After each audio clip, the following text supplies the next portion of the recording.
இருக்கிறோம். அதனால டிவிக்கு.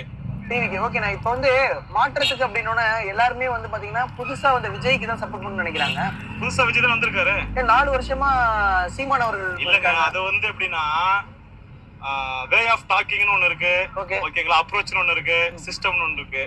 அவங்களோட பேச்சையும் இதுவும் வந்து ஒரு சிலருக்கு எனக்கே பிடிக்காது. ஒரு தலைவன்னா எப்படி பேசணும்? இப்போ உங்ககிட்ட நான் எப்படி பேசுறேன்?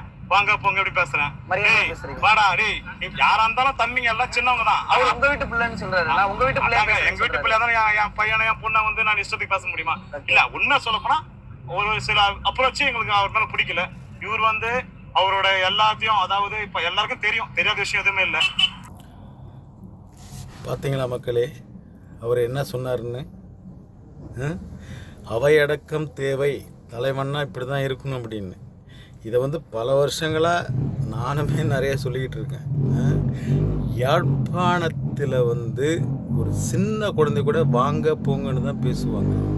யாழ்ப்பாணம் மட்டும் இல்லை, இலங்கையை பொறுத்த வரைக்கும் எல்லாருமே வாங்க போங்கன்னு தான் பேசணும்.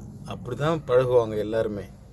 எந்த மலையக மக்களாக இருந்தாலும் சரி, உங்களுக்கு மட்டக்களப்பு, யாழ்ப்பாணம், திருகோணமலை எங்கேயா இருந்தாலும் சரி, குடும்பம் இருந்தாலும் சரி, எல்லாமே வாங்க போங்கன்னு மட்டும்தான் பேசுவாங்க.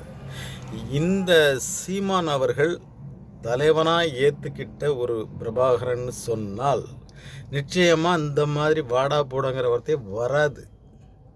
இதைத்தான் மாற்றுங்கன்னு சொல்கிறோம்.